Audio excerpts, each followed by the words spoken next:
Welcome to Work Hard, Play Harder, where cash flow is king. With Jake Haynes, this is where powerful ideas, real experiences, and game-changing strategies help you maximize cash flow and build unstoppable success. Now, let's dive right in.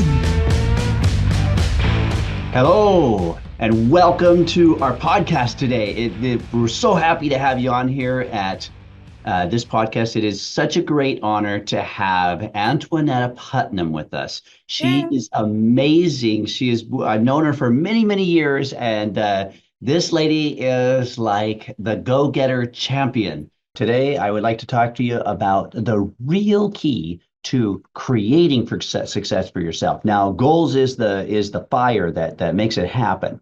But how do you go about being successful? How do you actually get to that nexus in life where you're like, this is where I'm at. I'm successful in my life. All right. I remember someone told me once many moons ago. They said, stress is not taking action. It's not taking action. You are less stressful in your life when you are doing, when you are simply acting, when you are taking action. And one of the hardest things in the world is to get up out of bed in the morning, even though your body may not want to. It's hard to stand up and go do the things that you need to do, to go, whatever it is, to go clean the house, to go get in the car and go to work, to deal with the things that are overbearing in life. Taking action is the key to success. So take the first micro step, and that is to have the idea and let the idea swell within you towards action, right? Begin to think about what you want to do to be successful and let that work within you. And this is not just the very beginning of it. This is what you do like constantly, like every day. The ideas that just inspire you, like, man, I could do this. I could be this. I could achieve this. I could do this today. I could do this week, this month, this year. Write those things down in your phone. Create a note in your phone called ideas. There's a great book. I wish I could remember the name of it, but I read it. It's a great book, and it talks all about writing those ideas. Those ideas come into your mind, and they'll stick around, and they might develop a little bit and then disappear. They might have nothing happen. They might just sink into your mind and create a whole new world for you, right? So I have a lot of ideas that I've written down on my phone. And as I write down those things, I can come back to them. I can build on them. Some of them stick around, some of them go away, but some of them have turned into the most amazing experiences of my life that are just rewarding. They might be hard, but they're rewarding. So stress is not taking action. And it starts with the idea. So write down the idea, let that work into maybe some goals, some things you want to study and find out about, learn about, research, and write things down and talk to other people about it, get more ideas, build it into an idea, a concept, a business, a thing you want to do to serve the world, whatever it be, right? And then when you're running a business, when you're being successful, because that's more of what we're talking about here is business success.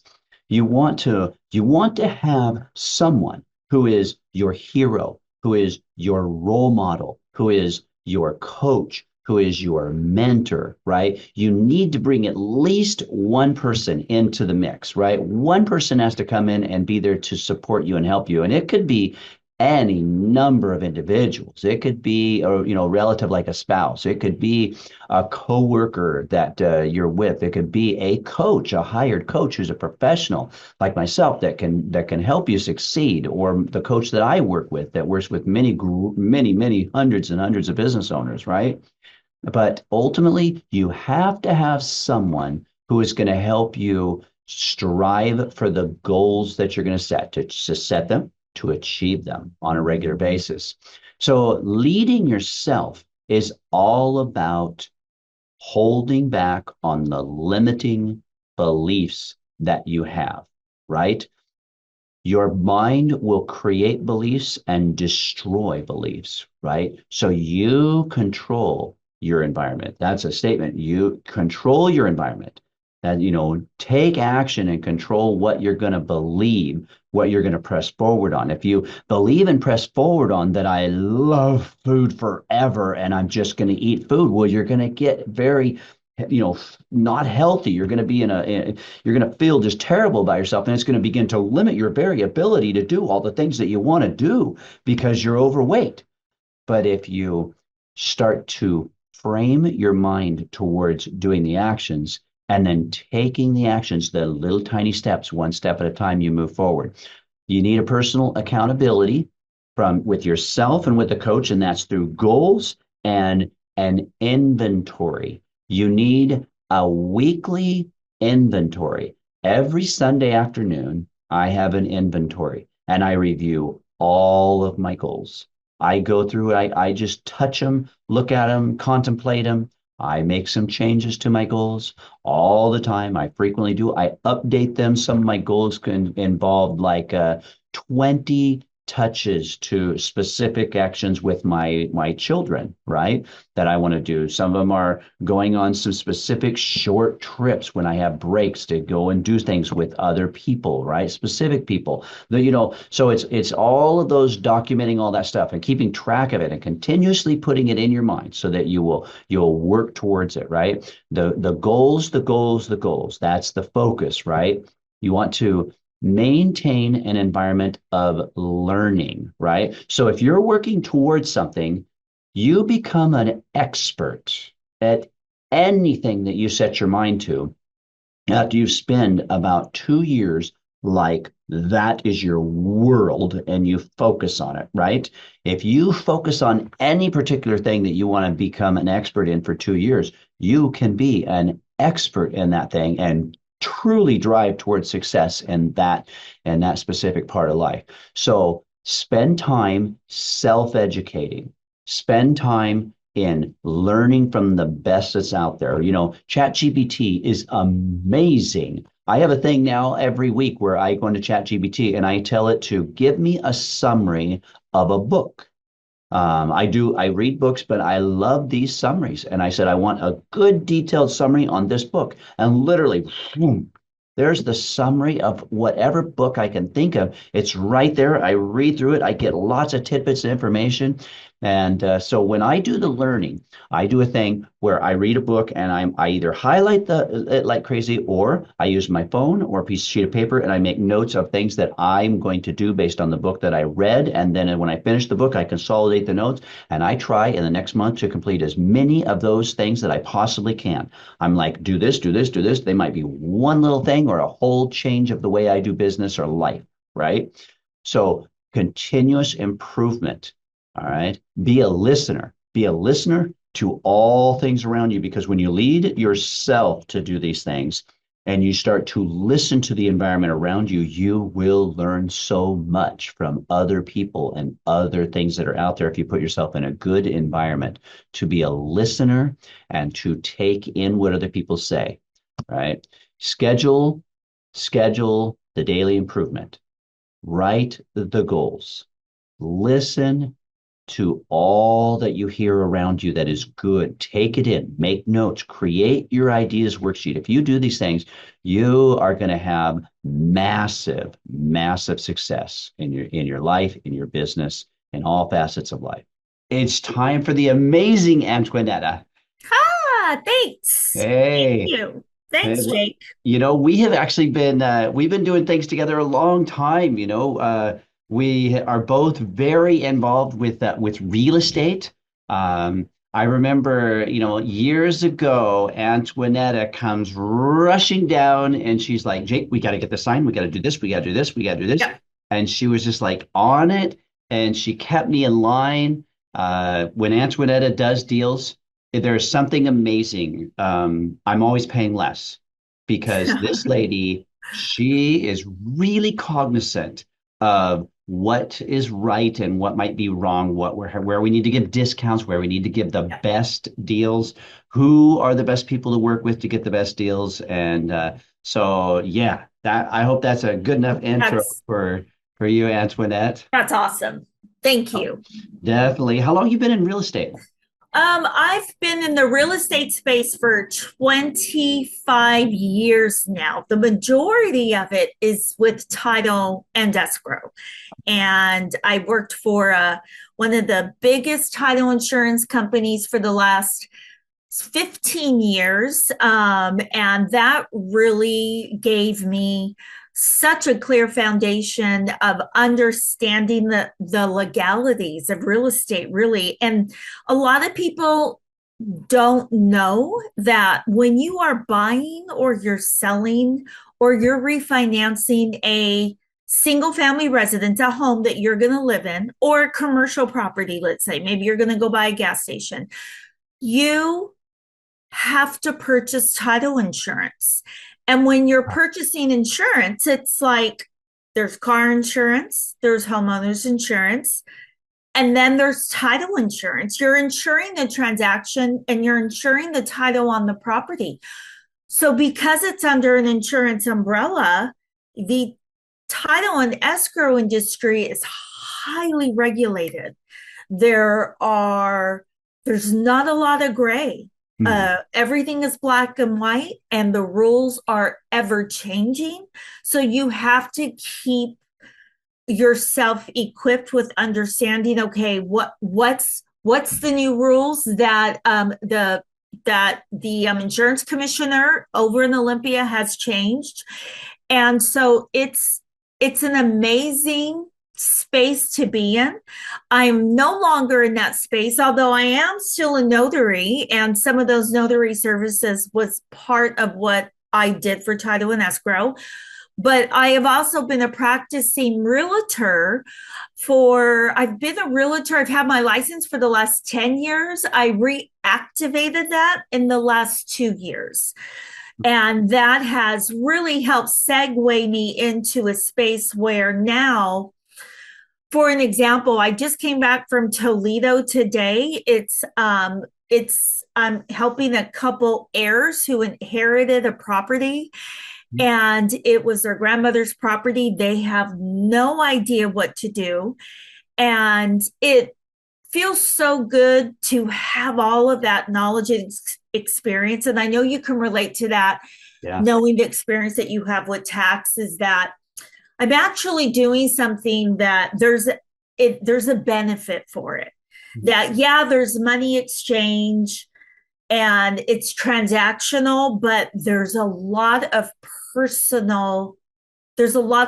personality behind it, and also personal gratification, that these people could be in put their trust in anyone, any realtor, any title and escrow company. And when they choose to make the choice to go with me, as you know, I take it very serious. I will, it's like my own baby.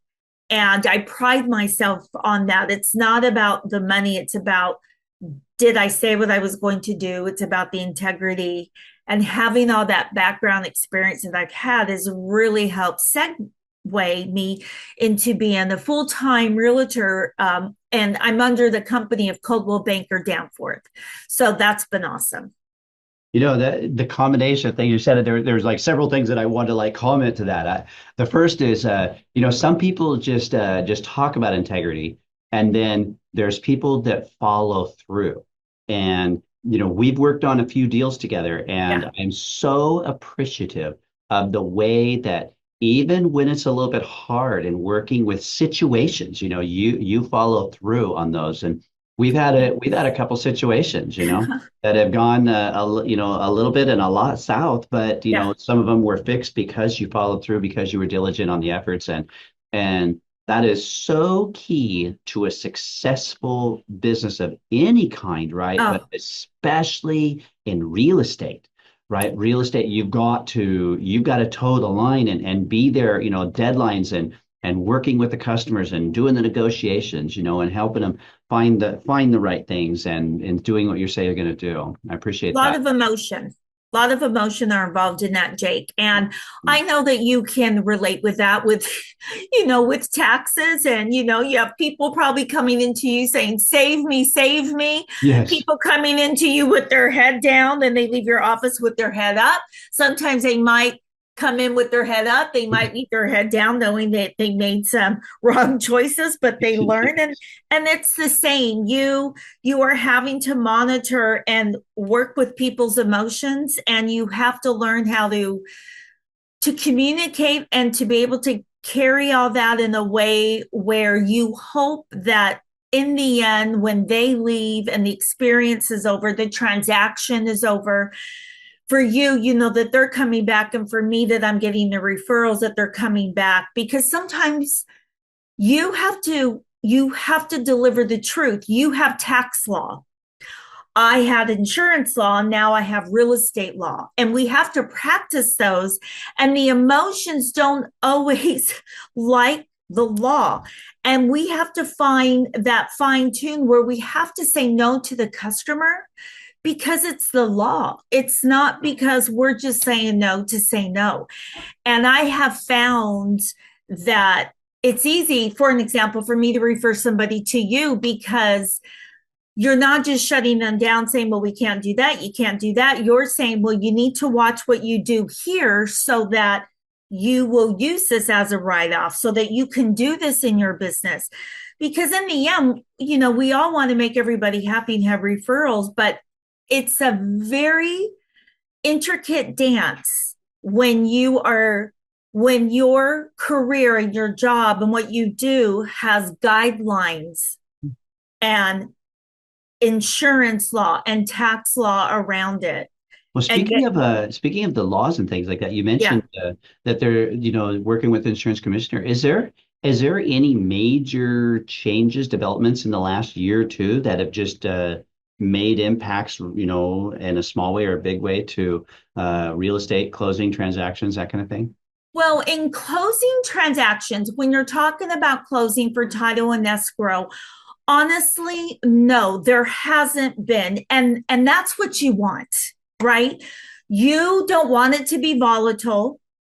And we all know who's been in this industry for at least over 10 years that the big changes happened when the CFPB came in and the Dodd-Frank Act. When all of that came in, everything became a lot more regulated. And that regulation for the last 12 years now has really kept the title and insurance space very smooth, where the closing transactions that you're doing in 2005 are really not that different than 2000 and 2012. 2006, yes. 2004, yes. But now, because of everything that happened with the mortgage meltdown, with the mortgage industry, because the title industry is a byproduct of it, to the average consumer, Jake, no. When the regulations happen and the changes happen within our title and escrow industry, it is usually direct hits is at the insurance industry itself, but not to the consumer. The consumer is always, it's a very protective arm of insurance. Now, you see how in homeowners insurance right now, like let's say, the example, the California fires, right? And insurance companies pull out. That's volatile, right? There's so much movement there. And other states are probably wondering, would that happen in Washington? Can that happen in Idaho? When it comes to purchasing a home and purchasing title insurance, in the insurance world, it's one of the most safest products. And that's a really good question, because if you're a first-time home buyer, you are scared because you don't know what this is.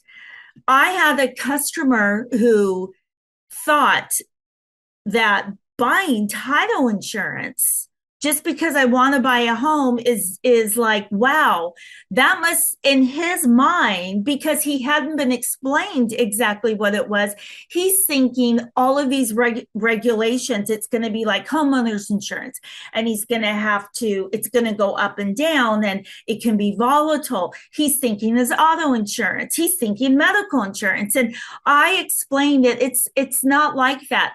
It's a one-time policy that you purchased for a percentage of whatever the cost of the transaction, and that's it.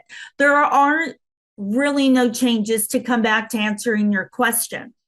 But let me ask you, just with that title insurance, just that little question alone, are you required to buy title insurance when you go through title? When you go through title and escrow to close the deal? If you are getting a loan, yeah, which 99% of most transactions, yes, because the lender wants to insure the transaction.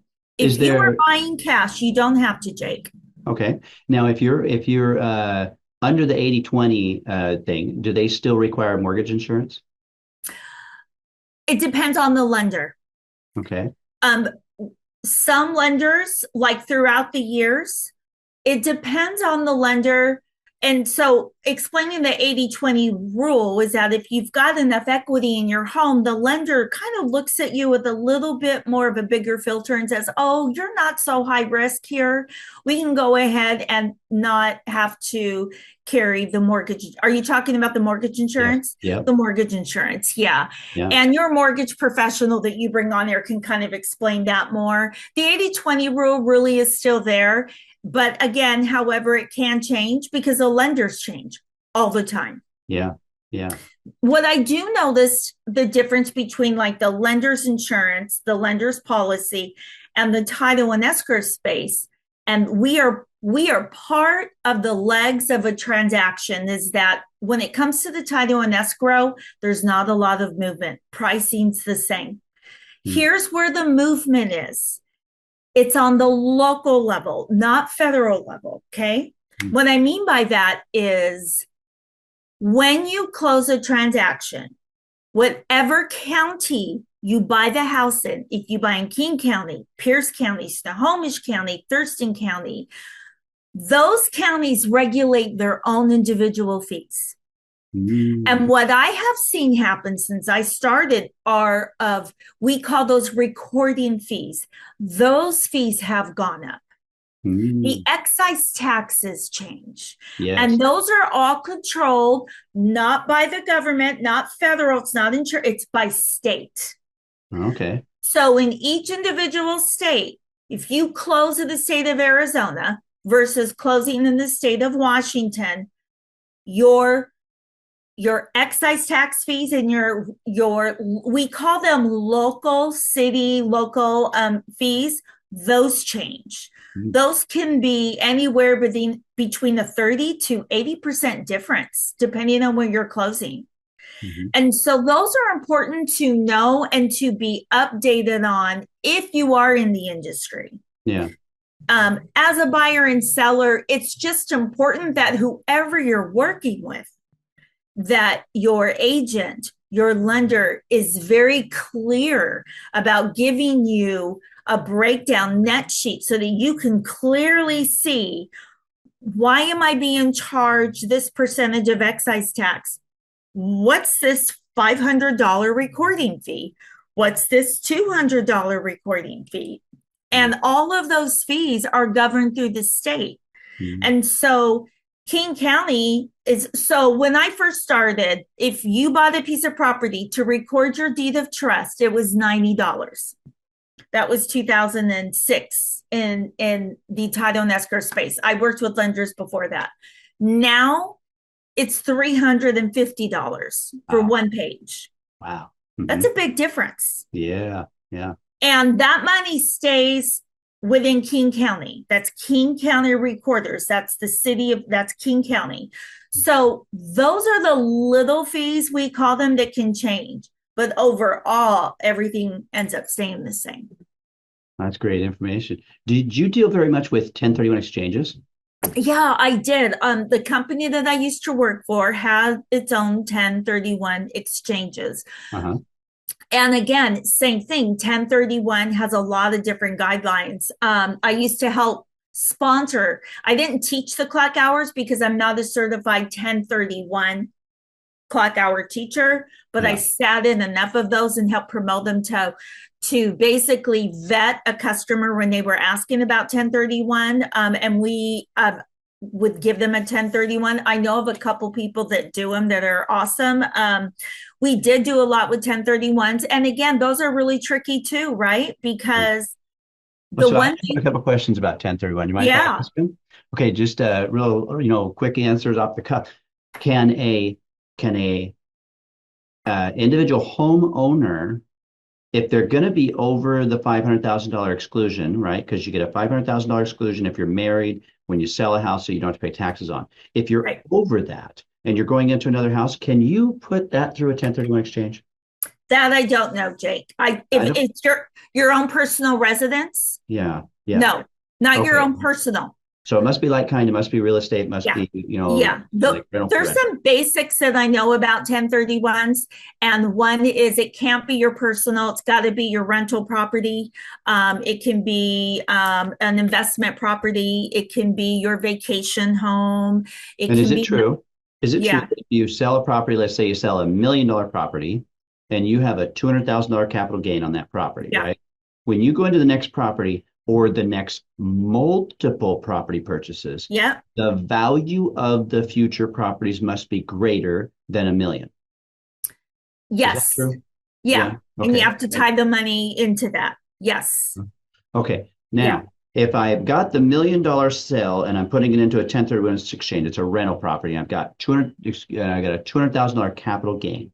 Yeah. Do I have to put the entire capital gain through 1031, or can I say I'll put 100 in and that'll be 1031, and I'm going to keep 100. I'm going to pay Yeah. taxes on it. Yeah, you can split it up.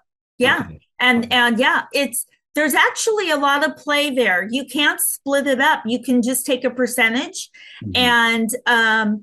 and figure out one of the very last closings that we did, instead of putting, I think his profit was around 800,000. I think he only used half of it Mhm. and put it into his next property. And obviously, he had an account that kind of worked with him on that.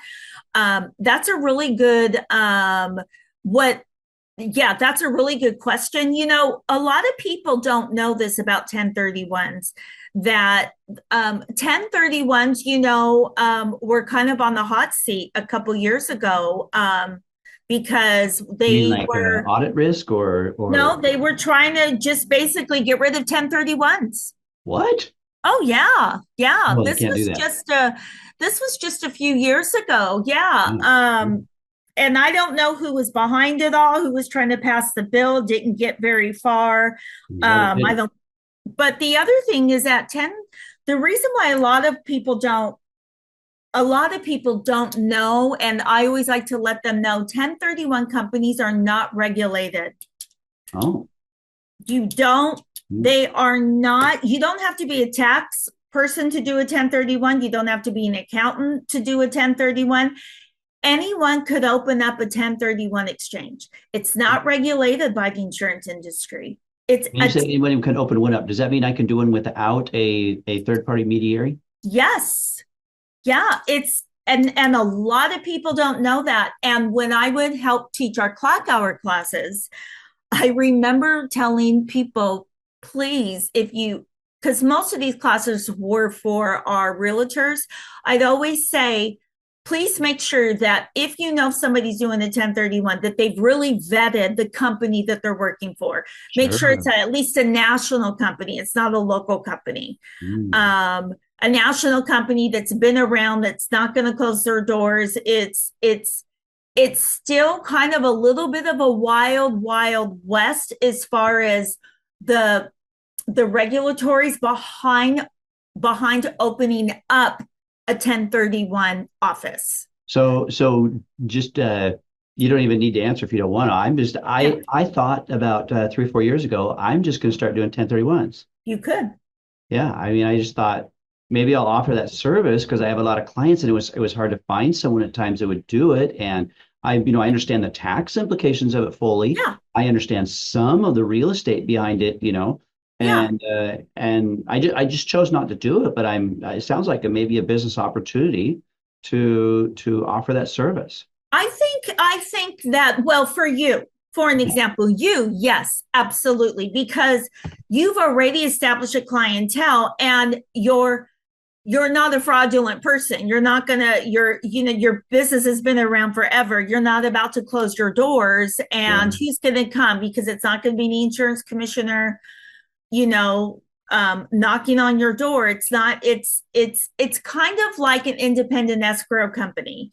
There's two kind of escrow companies in Washington state. There's escrow companies, and just so you know, just to kind of reiterate, just like you have to have title insurance, if you buy a house, if you sell a house, if you refi, you have to use an escrow company. It's a third party company to protect the transaction.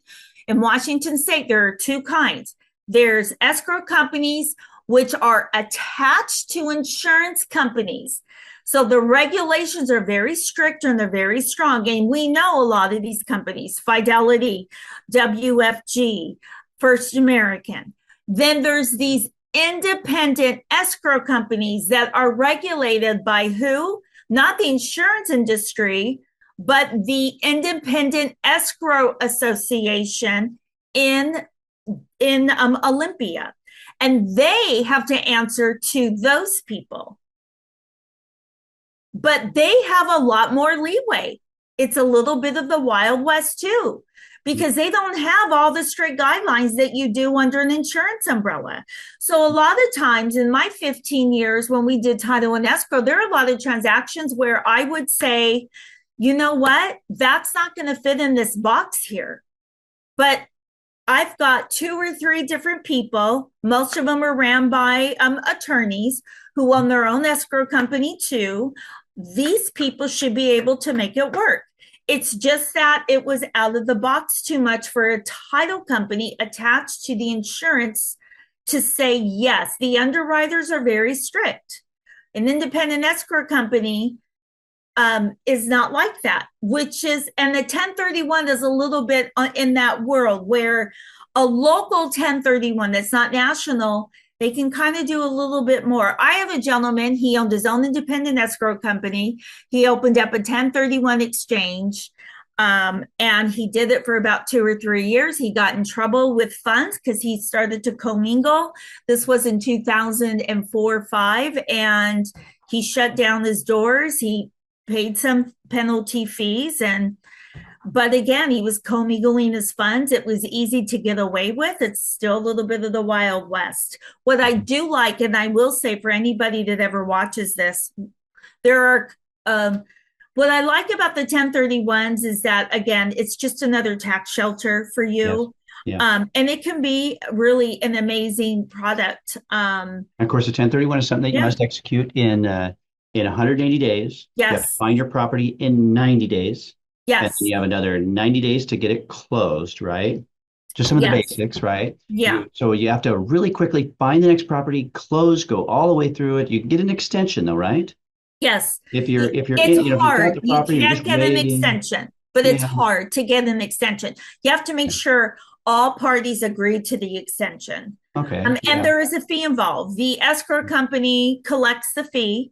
The escrow company that you're closing with has a fee, and then the 1031 company will also have their own individual fee. The fees really are not outrageous. Ballpark fee, it can be anywhere from $500 to $1,500. Okay. At the most. Yeah. So it's, yeah. All right, next question. Do you know much about quitclaims? Yes, I do. All right. Okay, so I have all these people that say, can I quitclaim the house from my parents to me so that they can get it out of their name? Right. And and what do I tell them? Call Antonieta. Was that? Call Antonieta. Yes. Yeah. I explained to them you need to go through title to do that. Yeah. Really, even for you, Jake, I probably would say this: call a real estate attorney. That's your legal CYA verbiage. I would say CYA. Because a title and escrow company is there to perform transactions that are within the scope of what the law says for them to do, which is to insure title insurance on a sale, purchase, or a refinance. Anything outside of the scope, quitclaim, anything outside of that, it can be done within the title and escrow space. It's all on an individual risk basis. Okay. So here's one thing that most people don't know about when you do a quitclaim. And the verbiage, again, coming out of the mouth should be, have you spoken to a real estate attorney? Is that Washington State will let you quitclaim anyone and anybody off your property. So I own a piece of property and I like somebody, whether I'm related to them or not, and I want to put you on my property and I'm going to prepare this quitclaim deed. We'll find a notary. That notary doesn't have to interpret that deed. They just have to make sure that I'm the legal person signing in you, and we're going to go to the county and record you on my property. You can do that all day long. Hop people on, hop people off. When you hop somebody off, that's when they get you, try and get you. And the reason why is this, because most people forget when you are quitclaiming somebody on a property, it's an off a property. The county says if you remove anybody off a property, if they are not within all of these RCW codes, one code will be family member, you don't have to pay excise tax. A married couple, you don't have to pay excise tax. If two people are in an LLC and you're just quitclaiming yourself off the LLC into one person, there's no excise tax. There's all of these RCW codes. But if you don't fit within those exemption codes, you're paying excise tax on the assessed value of the property. Okay. And the problem, this is where we see the problem is when you go to the recorder's office and you do it, and now most of the time you have to do it online, is that they are not required to interpret the documents.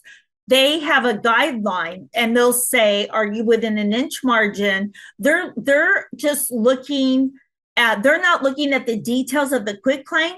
They're not going to sit there and say, hey, I see that Aunt Sally, you're really not related to Aunt Sally, or Jim is really not your neighbor. They're not there to do any of that. They're not attorneys, they're not lawyers, they're not investigators, they're clerks. So they will take what you give them and they will record it, whether it's right or whether it's wrong. And that's really important because you could be doing something that you're going to get a knock or a letter from the Department of Revenue that says, you added your neighbor onto the property, then a year later you removed him off. We think that is a sale. He's got to pay 1.7% of the assessed value. He owes us about $7,500. Who's paying? Yeah. And the best way to explain to people when they ask you this question, because in your world, I know you get asked, in my world, I get asked too, is to say, have you spoken with a real estate attorney? Because a real estate attorney knows all the guidelines. They'll do all the recordings, and then that way it's insured and it's protected. I gotcha. And that's really the most important thing to take away from this when it comes to a quitclaim deed. Do you know very much about LLC land trusts? I don't. Okay. Yeah, I don't. Yes. I know about recording them. I do know about FERPTA. Oh, I don't like those. I know you don't. But we do a few of those. Those are foreign, right? Yeah. So, FERPTA is when a foreign person has purchased a piece of U.S. property in Washington State. They are not citizens, and they're going to sell the property. They are going to be flagged as a FERPTA, so they're going to be taxed higher.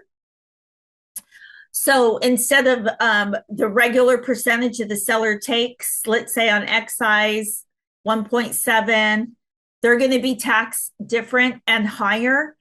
But what most people don't know is this. If the seller doesn't pay the taxes, what is owed? The lien is on the buyer's property.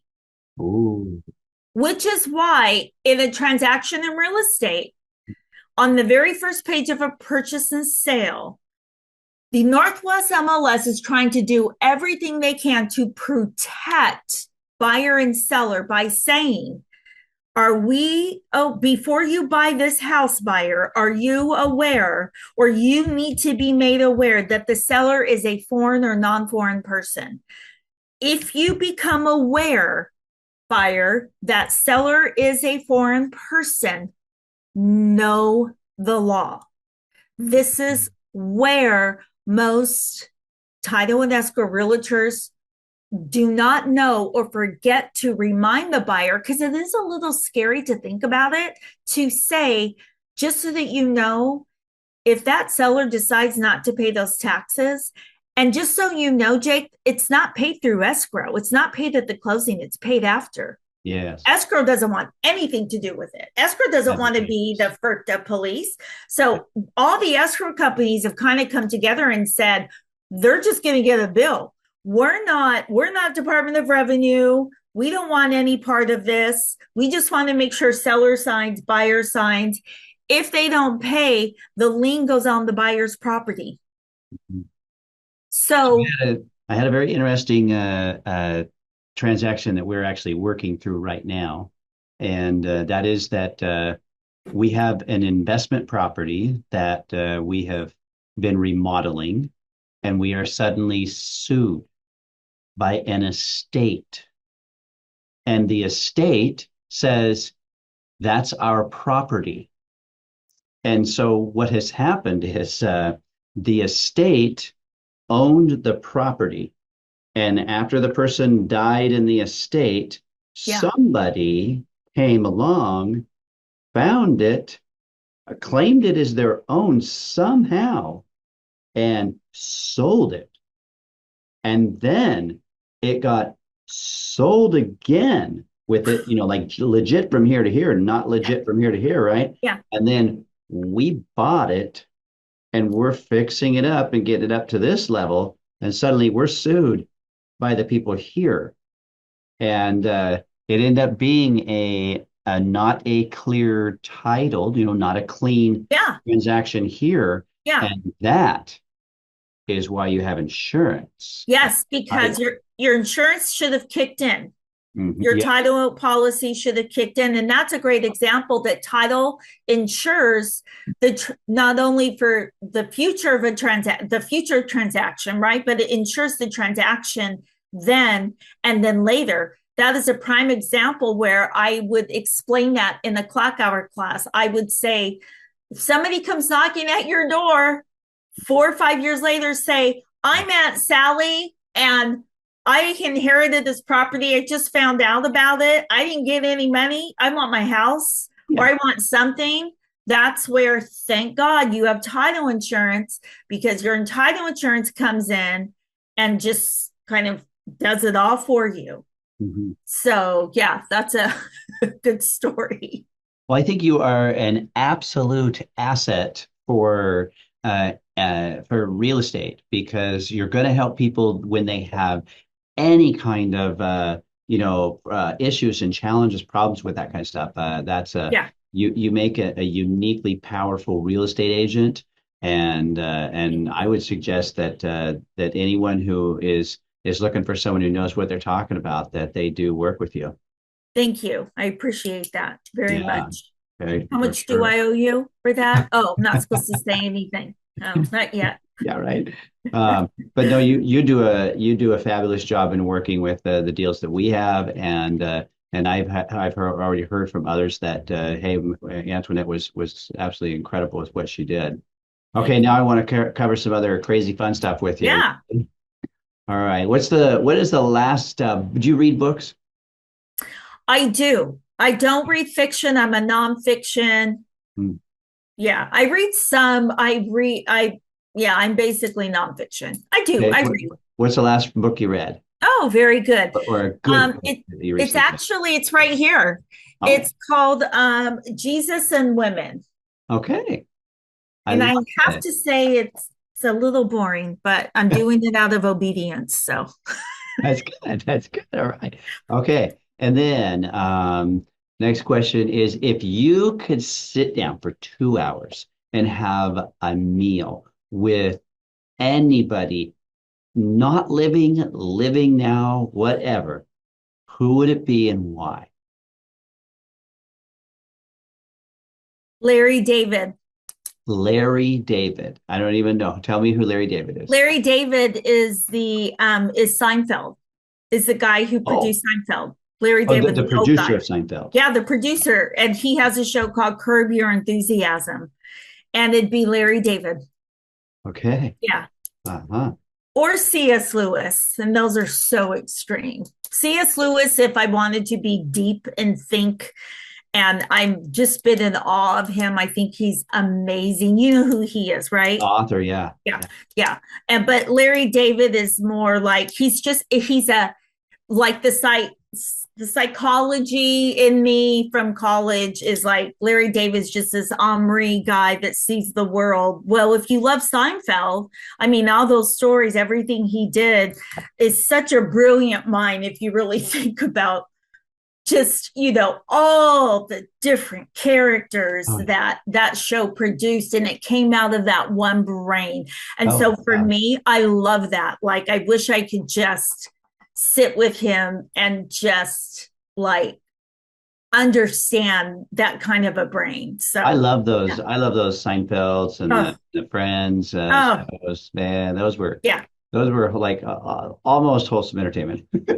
Right, almost, yeah, Almost. almost wholesome. Yeah, you're right. Yeah. Okay, all right. Another question for you. Let's see. What is something that you just absolutely suck at that you wish that you were great at? Oh, that's a great one. Um, oh, geez. Money management for sure. Okay, Yeah, reasonable. That's why that. absolutely. Okay. Yeah, I've always been able to make it money, make it. Just managing it it's I've never been that person, right? Mhm. Like, oh, I love that. Like You the like to spend checking money. account and the yeah, I'm not that person. Mhm.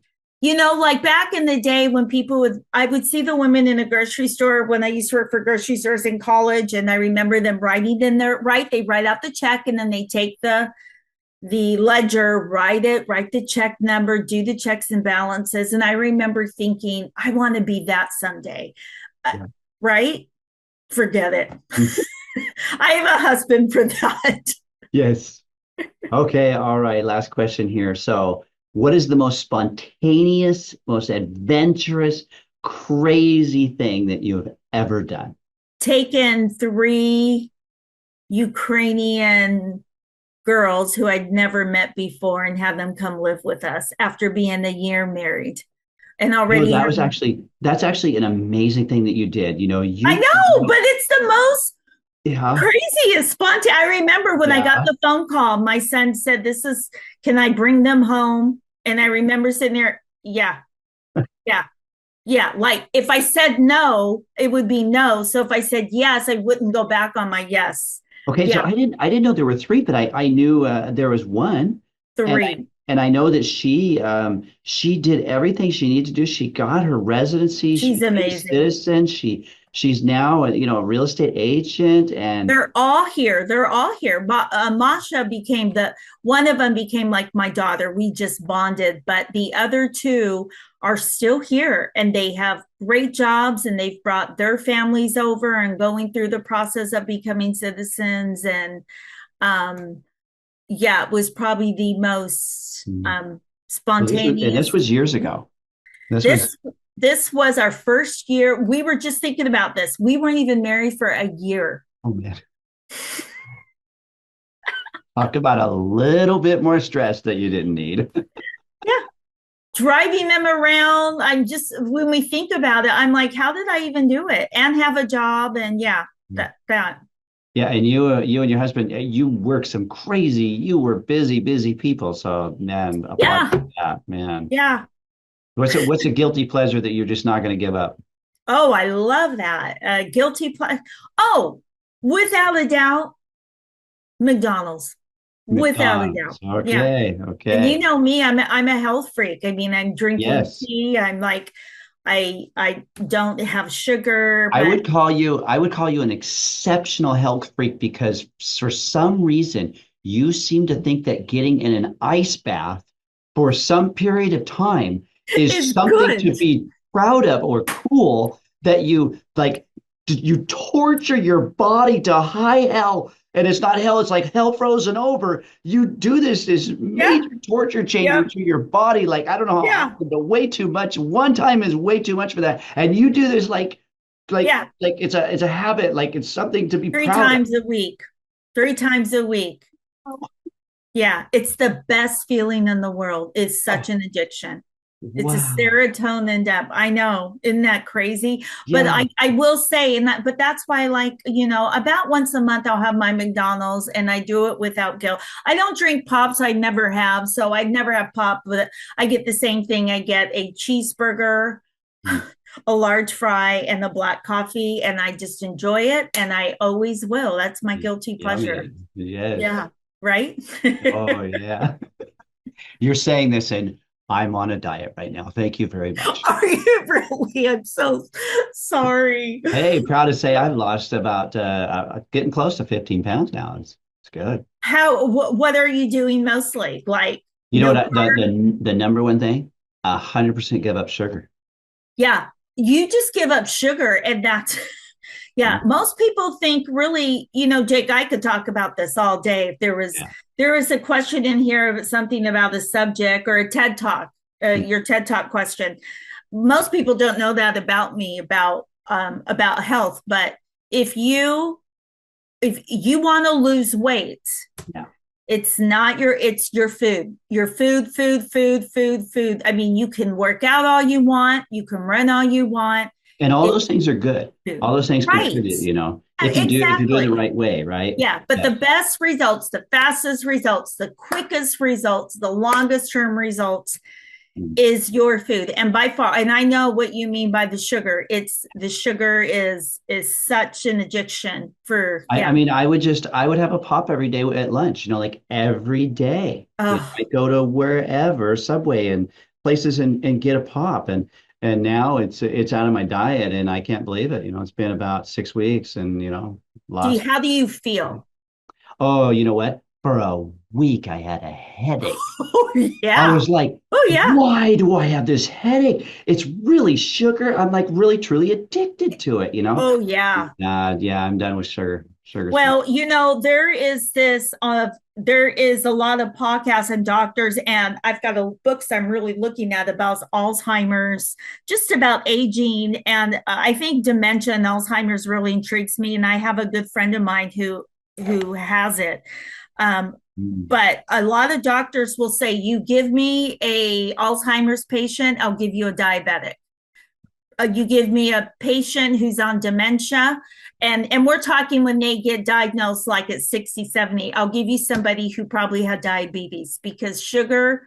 I'll have to tell you a quick story. So, Jeff and I basically try and do keto most of the time, clean keto, carnivore, which is just all meats, Yeah. some vegetables, maybe some berries. But we do have animal base is really my core.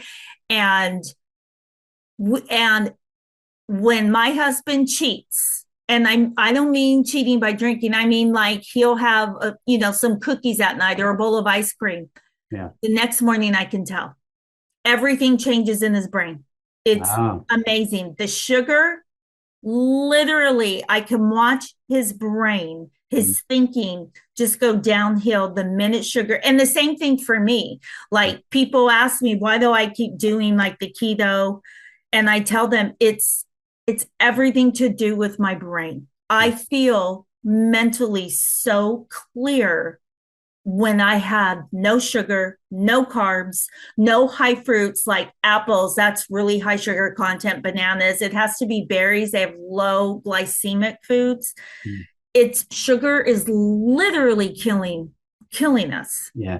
I would love to almost carry on like we could have episode after episode of this because I know that you have been Yeah. very focused on this for years for your better health and for your health period. And Yeah.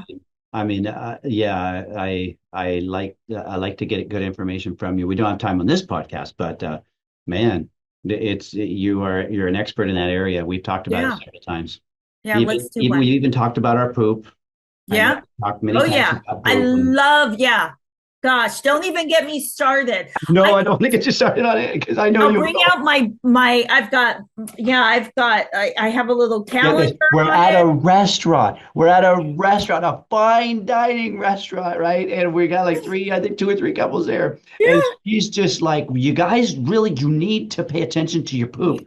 It's so important. Your urine and your poop are the two Yes. most important things. I'm teaching that to my kids who have children now. I'm like, every day you look at their diaper, look at their pee, look at their poop. Like, it'll tell you everything about their body. You'll have to have Stanley on here, Stanley Chan. He's really helped me on that journey too. Mm-hmm. Yeah. Well, super cool. Thank you for being on the podcast. Thank you. You're a wealth of information in a few very key areas, and we should do this again sometime. I'll have to have I had some questions. There's a lot more good questions that we could go through and help our realtors, our investors, Yes. These individuals who really want to make the right decision. So thanks for your time, and Thank you. we will be talking to you again soon. Thanks. Okay. Take care. Thanks, Jake. That's a wrap for today. Be sure to subscribe and share this with someone who needs it. Check out jakehaynes.com for past episodes and other resources. And remember, success favors the bold. So work hard, keep growing, and take control of your cash flow so you can play harder.